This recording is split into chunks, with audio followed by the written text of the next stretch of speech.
नमस्कार साथियों, स्वागत है आप सभी का डेली इंपॉर्टेंट जी के सेट में। साथियों, आज के सेट में हम ऐसे महत्वपूर्ण सवाल करने वाले हैं जो आपके आने वाले एग्जाम में साथियों सीधे देखने को मिलेंगे। साथियों, ये जो क्वेश्चन है आपके एग्जाम में सीधे देखने को मिलेंगे। और ध्यान रखिएगा, इसमें बीच बीच में एक से दो सवाल ऐसे आएंगे जो आपको भी सोचने पर मजबूर कर देंगे, जिनका जवाब शायद आपको भी सोचने पर मजबूर कर दे। तो वीडियो को अंत तक देखिएगा, एक भी क्वेश्चन मिस मत करिएगा, क्योंकि यह सारे क्वेश्चन PYQs पर आधारित है, यानी प्रीवियस ईयर क्वेश्चन जो आपके एसएससी, रेलवे या अन्य किसी भी स्टेट एग्जाम से की तैयारी कर रहे हैं तो उनसे रिलेटेड ये सारे क्वेश्चंस रहने वाले हैं। तो चलिए शुरू करते हैं, और अपना स्कोर आप लास्ट में कमेंट में जरूर बताइएगा। तो चलिए अपना पहला क्वेश्चन देखते हैं। पहला क्वेश्चन है, अंतरराष्ट्रीय महिला दिवस कब मनाया जाता है? साथियों, अंतरराष्ट्रीय महिला दिवस मनाया जाता है 8 मार्च को। कब मनाया जाता है साथियों? 8 मार्च इसका बिल्कुल करेक्ट आंसर हो जाएगा। चलिए अपने अगले प्रश्न को देखेंगे। हमारा अगला प्रश्न रहेगा, उज्जैन का महाकाल मंदिर किस नदी के तट पर स्थित है? साथियों, उज्जैन का जो महाकाल मंदिर है ना, वह शिप्रा नदी के तट पर है। किस नदी के तट पर? शिप्रा नदी के तट पर स्थित है। चलिए अपना अगला प्रश्न देखेंगे, इंपॉर्टेंट प्रश्न रहेगा, ध्यान से देखेंगे। भारत का सबसे पुराना हाई कोर्ट कौन सा है? काफी इंपॉर्टेंट प्रश्न है। भारत का सबसे पुराना हाई कोर्ट कौन सा है? तो इसका सही आंसर क्या हो जाएगा? इसका सही आंसर हो जाएगा कोलकाता हाई कोर्ट। साथियों, ऑप्शन नंबर ए कोलकाता हाई कोर्ट इसका बिल्कुल करेक्ट आंसर हो जाएगा। कोलकाता हाई कोर्ट जिसकी स्थापना कब हुई थी? 1862 में इसकी स्थापना हुई थी। कब हुई थी? 1862 में साथियों इसकी स्थापना हुई थी। चलिए अपने अगले प्रश्न को देखेंगे, इंपॉर्टेंट प्रश्न रहेगा। भारत का पहला परमाणु रिएक्टर कौन सा था? साथियों, भारत का जो पहला परमाणु रिएक्टर था वह कौन सा था? बार बार यह क्वेश्चन पूछा जाता है, याद रखेंगे। इसका सही आंसर हो जाएगा अप्सरा। क्या होगा? अप्सरा साथियों इसका बिल्कुल करेक्ट आंसर होगा। अगला प्रश्न लेते हैं, काफी इंपॉर्टेंट और इंटरेस्टिंग क्वेश्चन रहेगा जो हमारा अगला क्वेश्चन रहेगा।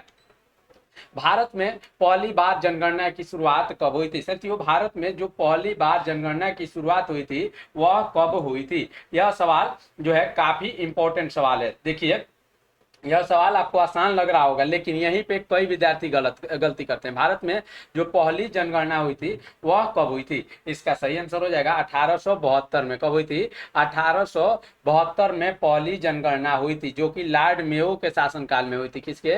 लॉर्ड मेयो के शासनकाल में हुई थी। यह जो है एक अव्यवस्थित जनगणना थी। कौन सी थी? यह एक अव्यवस्थित जनगणना थी। चलिए अपने अगले प्रश्न की तरफ बढ़ेंगे, ध्यान से देखिएगा। हमारा अगला प्रश्न, भारत की सबसे ऊंची चोटी कौन सी है? काफी इंपॉर्टेंट प्रश्न है साथियों, इसमें आपको बिल्कुल भी कंफ्यूजन नहीं करना है कि भारत की सबसे ऊंची चोटी कौन सी है।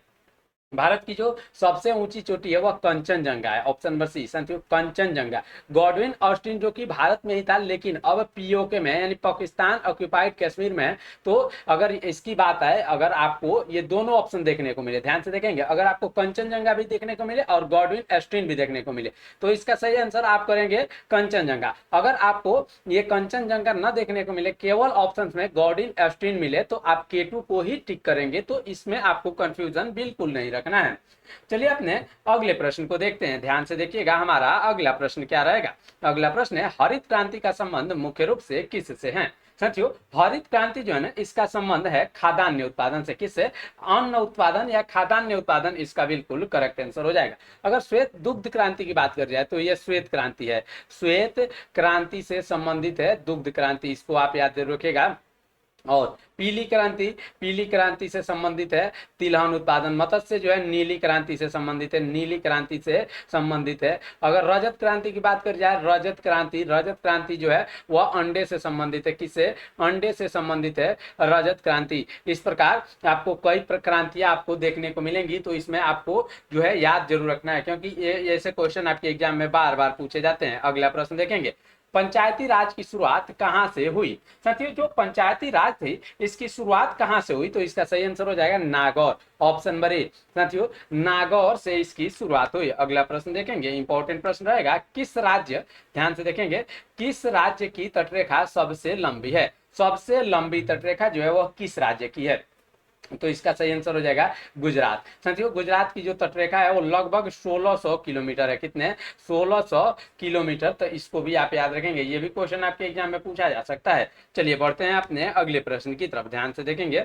अगला प्रश्न है, अल्जीरिया देश की राजधानी क्या है? काफी इंपॉर्टेंट प्रश्न है, यह मोस्ट रिपीटेड क्वेश्चन है जो आपके एग्जाम में बार बार पूछा जाता है।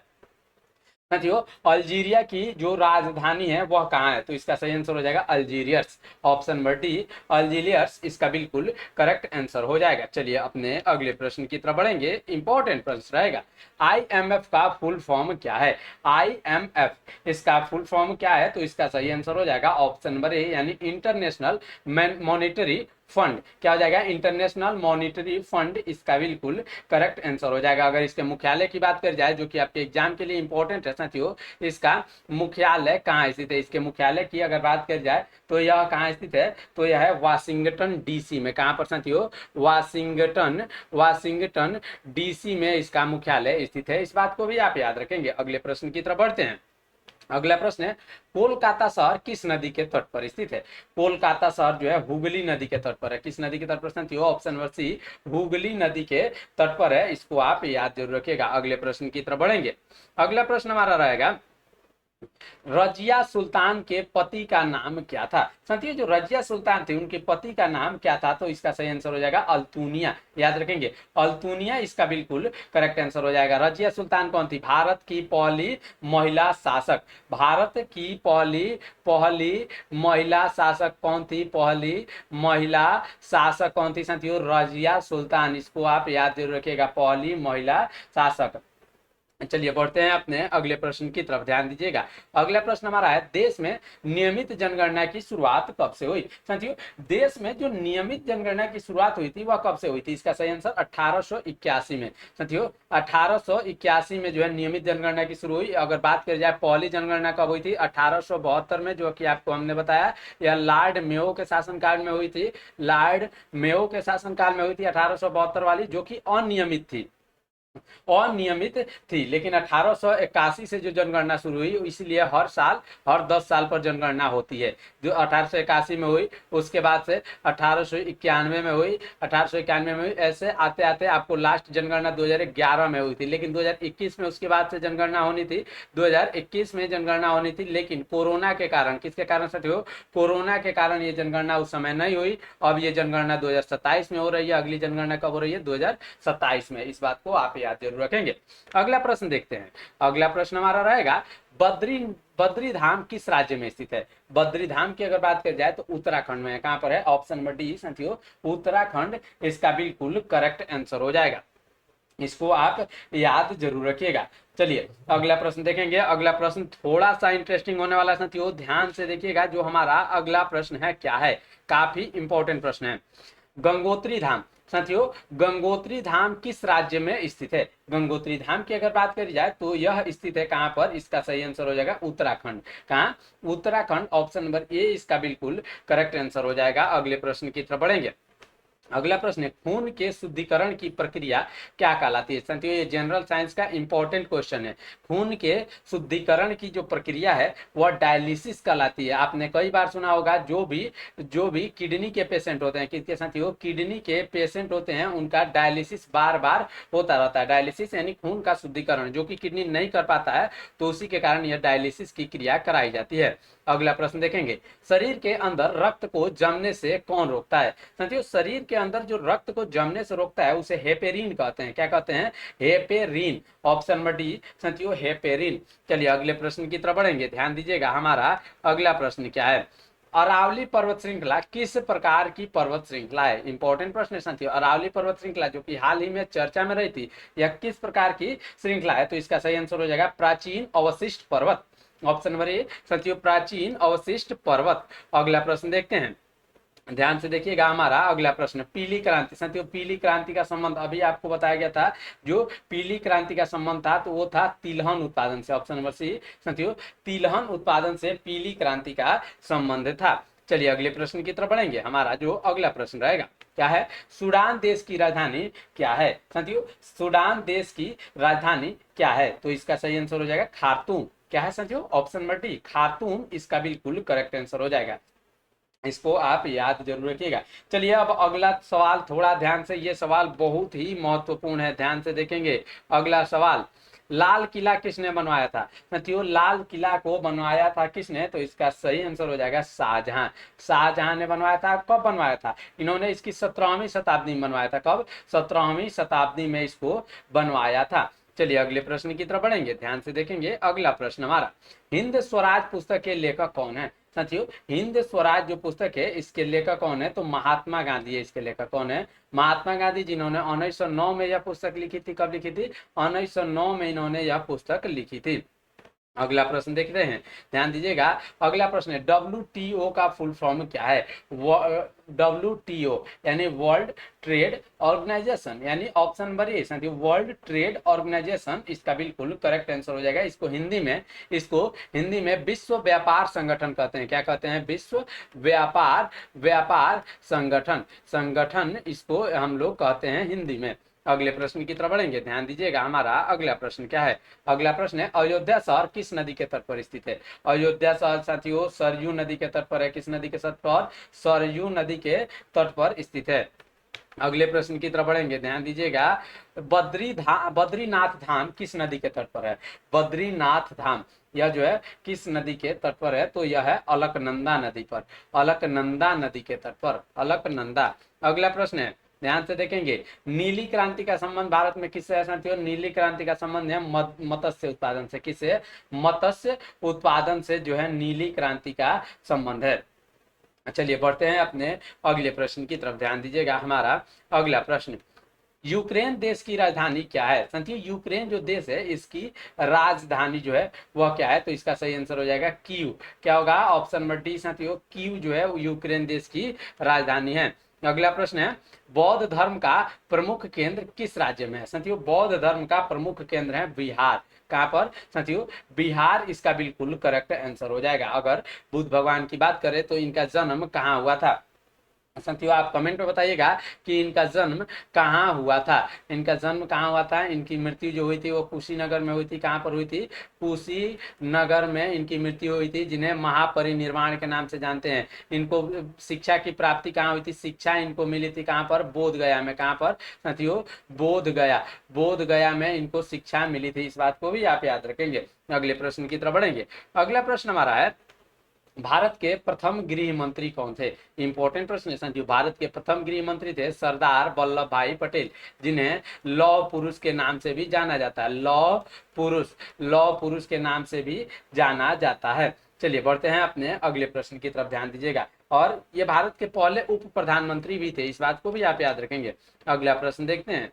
अगला प्रश्न है, हड्डियों और मांसपेशियों को कौन जोड़ता है साथियों? हड्डियों और मांसपेशियों इन दोनों को कौन जोड़ता है? तो इसका सही आंसर हो जाएगा टेंडन। क्या नाम है उसका? टेंडन जो है हड्डियों और मांसपेशियों को आपस में जोड़ता है, उसको हम लोग टेंडन कहते हैं। यह एक संयोजी उत्तक है। कैसे है साथियों? ये भी क्वेश्चन आपके एग्जाम में पूछा जाता है। यह एक संयोजी उत्तक है। चलिए अपने अगले प्रश्न को देखेंगे। अगला प्रश्न रहेगा, हड्डियों में सबसे अधिक कौन सा लवण पाया जाता है? हड्डियों में अगर लवण की बात कर जाए तो सबसे अधिक पाया जाता है कैल्शियम फास्फेट। क्या पाया जाता है साथियों? कैल्शियम फास्फेट सबसे अधिक पाया जाता है। अगला प्रश्न देखते हैं। तो अगला प्रश्न हमारा काफी इंपॉर्टेंट प्रश्न रहेगा, ध्यान से देखेंगे। हमारा अगला प्रश्न, स्वतंत्र भारत की पहली जनगणना कब हुई थी? स्वतंत्र भारत की जो पहली जनगणना हुई थी यह कब हुई थी? इसका सही आंसर 1951 में हुई थी। कब हुई थी? 1951 में स्वतंत्र भारत की, याद रखेंगे, स्वतंत्र भारत की यहाँ बात करी जा रही है। 1951 में स्वतंत्र भारत की पहली जनगणना हुई थी। अगले प्रश्न की तरफ बढ़ेंगे। इंपॉर्टेंट प्रश्न है, विंध्याचल पर्वत श्रृंखला मुख्यतः किस राज्य में है साथियों? विंध्याचल पर्वत श्रृंखला मुख्यतः किस राज्य में है? तो इसका सही आंसर हो जाएगा option number B, Madhya Pradesh. Option number B साथियों, मध्य प्रदेश इसका बिल्कुल करेक्ट आंसर होगा। अगले प्रश्न की तरफ बढ़ेंगे। इंपॉर्टेंट प्रश्न है, श्वेत क्रांति का संबंध मुख्य रूप से किससे है साथियों? श्वेत क्रांति का संबंध है दुग्ध उत्पादन से। किससे? दुग्ध उत्पादन से श्वेत क्रांति का संबंध है। इसमें आपको कंफ्यूजन नहीं होना है। जैसे अंडा उत्पादन जो है रजत क्रांति, कौन सा है? याद रखिएगा, रजत क्रांति यानी सिल्वर, इसको भी आप याद रखेंगे। रजत क्रांति से अंडा उत्पादन संबंधित है। चलिए बढ़ते हैं अपने अगले प्रश्न की तरफ। अगला प्रश्न हमारा रहेगा, काली मिट्टी को और किस नाम से जाना जाता है? साथियों, काली मिट्टी को और रेगूर के नाम से जाना जाता है। किसके नाम से? ऑप्शन नंबर सी, रेगूर के नाम से जाना जाता है। रेगूर मृदा जो है कपास की खेती के लिए सबसे बेहतरीन होती है। किसकी? कपास की खेती के लिए सबसे बेहतरीन होती है। अगला प्रश्न देखते हैं। अगला प्रश्न है, नवोदय विश्वविद्यालय, नवोदय विद्यालय किस मंत्रालय के अंतर्गत आते हैं? साथियों, नवोदय विद्यालय जो आते हैं वो शिक्षा मंत्रालय के अंतर्गत आते हैं। किसके अंतर्गत आते हैं? शिक्षा मंत्रालय के अंतर्गत आते हैं। चलिए अपने अगले प्रश्न की तरफ बढ़ेंगे। अगला प्रश्न रहेगा, हरिद्वार और कानपुर किस नदी के किनारे स्थित है? साथियों, हरिद्वार और कानपुर ये जो है गंगा नदी के किनारे है। किस नदी के? गंगा नदी के किनारे स्थित है। चलिए बढ़ते हैं अपने अगले प्रश्न की तरफ। ध्यान से देखिएगा, हमारा अगला प्रश्न क्या रहेगा। अगला प्रश्न रहेगा, दिल्ली, साथियों दिल्ली और आगरा किस नदी के तट पर स्थित है? दिल्ली और आगरा जो दोनों है जो है ये यमुना नदी के तट पर है। किस नदी पर? यमुना नदी के तट पर है। ऑप्शन नंबर सी इसका बिल्कुल करेक्ट आंसर हो जाएगा। चलिए बढ़ते हैं अपने अगले प्रश्न की तरफ। अगला प्रश्न हमारा है, इराक देश की राजधानी क्या है? साथियों, इराक देश की राजधानी की अगर बात करी जाए तो वह क्या है? इसका सही आंसर हो जाएगा, इराक की राजधानी क्या है? तो इसको अगर आप देखेंगे तो बगदाद इसका करेक्ट आंसर हो जाएगा। याद रखिएगा, बगदाद इसका बिल्कुल करेक्ट आंसर हो जाएगा। अगले प्रश्न की तरफ बढ़ेंगे। अगला प्रश्न रहेगा, नौरोज, साथियों नौरोज उत्सव की शुरुआत किसने की थी? साथियों, नौरोज उत्सव की अगर बात करी जाए तो इसकी जो शुरुआत करी थी वो करी थी बलबन ने। किसने? ऑप्शन नंबर बी, साथियों बलबन इसका करेक्ट आंसर होगा। अगला प्रश्न देखेंगे, भारत का सबसे नया राज्य कौन सा है? भारत का जो सबसे नया राज्य है वो है तेलंगाना। तेलंगाना साथियों यह कब बना था? 2 जून, याद रखिएगा 2 जून 2014 को यह अलग हुआ था। और किससे अलग हुआ था? यह जो अलग हुआ था आंध्र प्रदेश से। किससे? आंध्र प्रदेश से। किससे अलग हुआ था? आंध्र प्रदेश से अलग होकर कौन सा राज्य बना था? 29वां राज्य। यानी भारत में इस समय 29 राज्य हैं। इस बात को भी आप याद रखेंगे। अगला प्रश्न देखेंगे। अगला प्रश्न है, कन्याकुमारी किस राज्य में स्थित है? कन्याकुमारी की बात की जाए तो यह तमिलनाडु में है। कहां पर है? तमिलनाडु में स्थित है। चलिए अपने अगले प्रश्न की तरफ बढ़ेंगे। ध्यान से देखिएगा, अगला प्रश्न हमारा रहेगा, अगला प्रश्न हमारा क्या रहेगा? खिलजी वंश का संस्थापक कौन था? साथियों, खिलजी वंश का संस्थापक था जलालुद्दीन फिरोज खिलजी। जलालुद्दीन फिरोज खिलजी खिलजी वंश का संस्थापक था। चलिए अपने अगले प्रश्न की तरफ बढ़ेंगे। अगला प्रश्न रहेगा, RH फैक्टर का नाम किस जीव से जुड़ा है? साथियों, RH फैक्टर के नाम की अगर बात करी जाए तो यह जुड़ा है किससे? इसका सही आंसर हो जाएगा बंदर से। बंदर इसका बिल्कुल करेक्ट आंसर हो जाएगा। बंदर इसका बिल्कुल करेक्ट आंसर हो जाएगा। अगले प्रश्न की तरफ बढ़ेंगे। अगला प्रश्न हमारा रहेगा, बाजार और मूल्य नियंत्रण प्रणाली किसने लागू की थी? साथियों, बाजार और मूल्य नियंत्रण प्रणाली को लागू किया था किसने? इसका सही आंसर अलाउद्दीन खिलजी। किसने? अलाउद्दीन खिलजी इसका करेक्ट आंसर होगा। अगला प्रश्न है, भूरी क्रांति, साथियों भूरी क्रांति का संबंध किसके उत्पादन से है? भूरी क्रांति के अगर उत्पादन की बात करी जाए तो यह उर्वरक, किससे? उर्वरक उत्पादन का संबंध है भूरी क्रांति। किसकी? भूरी क्रांति। चलिए अपने अगले प्रश्न की तरफ बढ़ते हैं। ध्यान से देखिएगा, अगला प्रश्न है, अफगानिस्तान देश की राजधानी क्या है? अफगानिस्तान देश की राजधानी है काबुल। क्या है साथियों? काबुल इसकी राजधानी है। अगला प्रश्न देखेंगे। अगला प्रश्न रहेगा, शरीयत कानून किस समुदाय से संबंधित है? साथियों, शरीयत कानून जो है वह मुस्लिम समुदाय से संबंधित है। किससे? मुस्लिम समुदाय से संबंधित है। अगला प्रश्न देखेंगे, कोयना बांध किस राज्य में स्थित है? काफी इंपॉर्टेंट प्रश्न है साथियों। कोयना बांध यह स्थित है किसमें? इसका सही आंसर क्या हो जाएगा? अजमेर। क्या हो जाएगा साथियों? अजमेर इसका बिल्कुल करेक्ट आंसर हो जाएगा। कौन सा? नहीं, 50 हमारा इसका बिल्कुल करेक्ट आंसर महाराष्ट्र में होगा। कोयना बांध महाराष्ट्र में स्थित है। राज्य की बात करी जा रही है ना, महाराष्ट्र इसका बिल्कुल करेक्ट आंसर होगा। अगले प्रश्न की तरफ बढ़ते हैं। अगला प्रश्न हमारा रहेगा, पुष्कर झील राजस्थान के किस जिले में स्थित है? साथियों, पुष्कर झील अजमेर में है। कहां पर है? अजमेर में पुष्कर झील स्थित है। अगला प्रश्न देखेंगे, सांभर झील, साथियों सांभर झील भारत के किस राज्य में स्थित है? सांभर झील की अगर बात करी जाए तो यह है कहां पर? राजस्थान में। कहां पर? ऑप्शन नंबर ए राजस्थान इसका बिल्कुल करेक्ट आंसर हो जाएगा। इस बात को आप याद जरूर रखिएगा। चलिए अपने अगले प्रश्न की तरफ बढ़ेंगे। जो सांभर झील है ना, सांभर झील जो है वह क्या है, वह भारत की सबसे बड़ी खारे पानी की झील है, सबसे बड़ी खारे पानी की झील, सबसे बड़ी खारे पानी की झील। अगले प्रश्न की तरफ बढ़ते हैं, ध्यान दीजिएगा हमारा अगला प्रश्न क्या रहेगा। अगला प्रश्न है, अस्थाई सेना और नगद वेतन की शुरुआत किसने की थी साथियों? अस्थाई सेना और नगद वेतन की शुरुआत करी थी अलाउद्दीन खिलजी ने। किसने? अलाउद्दीन खिलजी, इसका बिल्कुल करेक्ट आंसर हो जाएगा। अगले प्रश्न की तरफ बढ़ेंगे, ध्यान दीजिएगा हमारा अगला प्रश्न, हिमालय की सबसे पश्चिमी पर्वत श्रृंखला कौन सी है? हिमालय की सबसे पश्चिमी पर्वत श्रृंखला, यह जो है काराकोरम। क्या साथियों? काराकोरम, ऑप्शन नंबर ये इसका बिल्कुल करेक्ट आंसर हो जाएगा। अगले प्रश्न की तरफ बढ़ते हैं, अगला प्रश्न हमारा रहेगा अलाई दरवाजा और सीरी का किला। अलाई दरवाजा और सीरी का किला किसने बनवाया था? इन दोनों को बनवाया था अलाउद्दीन खिलजी ने। किसने साथियों? अलाउद्दीन खिलजी, इसका बिल्कुल करेक्ट आंसर हो जाएगा। चलिए अपने अगले प्रश्न की तरफ बढ़ेंगे, हुमायूंनामा की रचना किसने की थी साथियों? हुमायूंनामा, इसकी रचना करी थी गुलबदन बेगम। किसने साथियों? गुलबदन बेगम, ऑप्शन नंबर बी इसका बिल्कुल करेक्ट आंसर हो जाएगा। चलिए अपने अगले प्रश्न की तरफ बढ़ेंगे, अगला प्रश्न रहेगा हीराकुंड बांध किस नदी पर बनाया गया है साथियों? हीराकुंड बांध जो बनाया गया है वह महानदी पर बनाया गया है। कहां पर? ऑप्शन नंबर डी, महानदी पर बनाया गया है। अगला प्रश्न देखते हैं, पोलैंड देश की राजधानी क्या है साथियों? पोलैंड देश की जो राजधानी है वह है वारसा। क्या है? वारसा जो है पोलैंड देश की राजधानी है। चलिए अपने अगले प्रश्न की तरफ बढ़ेंगे, ध्यान दीजिएगा हमारा अगला प्रश्न क्या रहेगा, शरीर की सबसे शक्तिशाली पेशी कौन सी है? शरीर की सबसे शक्तिशाली पेशी है कौन सी? तो है जबड़ा। क्या है साथियों? जबड़ा जो है सबसे शक्तिशाली पेशी है। अगला प्रश्न हमारा रहेगा, रक्त समूह की खोज किसने की थी साथियों? रक्त समूह जो है इसकी खोज करी थी कार्ल लैंडस्टीनर ने। किसने?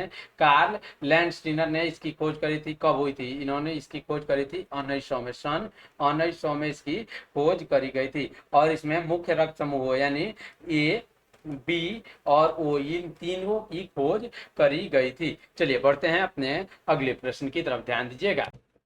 अगला प्रश्न है, जनगणना से संबंधित अनुच्छेद कौन सा है साथियों? जनगणना से जो संबंधित अनुच्छेद है वह कौन सा है? तो इसका सही आंसर हो जाएगा अनुच्छेद कौन सा? अनुच्छेद 246। अनुच्छेद 246 इसका बिल्कुल करेक्ट आंसर हो जाएगा। चलिए बढ़ते हैं अपने अगले प्रश्न की तरफ, ध्यान दीजिएगा। अगला प्रश्न है, राजधानी दिल्ली साथियों, राजधानी दिल्ली से दौलताबाद किसने बदली साथियों? राजधानी दिल्ली से दौलताबाद को बदला किसने? इसका सही आंसर हो जाएगा मोहम्मद बिन तुगलक।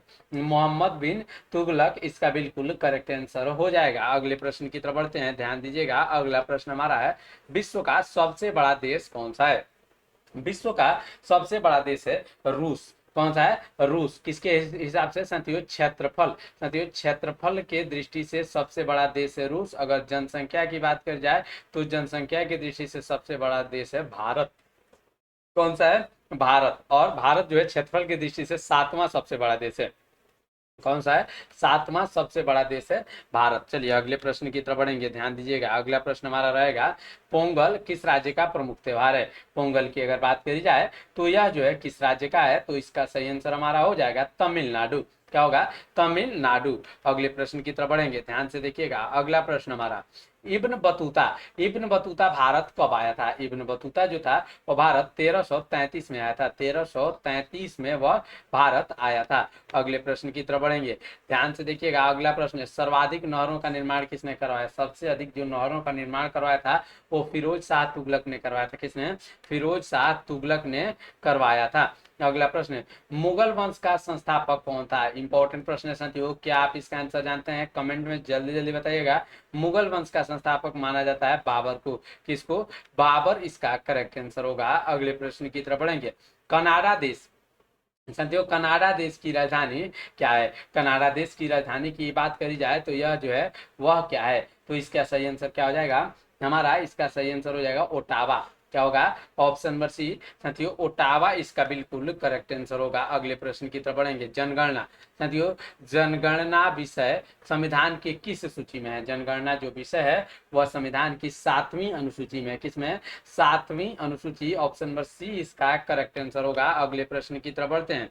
अगला प्रश्न हमारा रहेगा रामायण के रचयिता कौन है? साथियों रामायण के रचयिता है वाल्मीकि। कौन है? वाल्मीकि इसका बिल्कुल करेक्ट आंसर हो जाएगा। इस प्रकार आज के इस क्लास में हमने कुल 70 इंपॉर्टेंट जीके यानी जनरल नॉलेज और जीके और जीएस यानी जनरल साइंस के क्वेश्चंस को देखा, जो आपके लिए काफी इंपॉर्टेंट थे। आपने इन 70 में से कितने क्वेश्चंस का सही आंसर दिया है आप हमें कमेंट में जरूर बताइएगा। देखते हैं आप में से कौन जो है सबसे अधिक नंबर लाता है। जो भी सबसे अधिक अंक लाएगा उसका नाम अगले क्लास में आपको अनाउंस किया जाएगा। तो चलिए मिलते हैं अगले क्लास में, तब तक के लिए रखिए अपना ख्याल।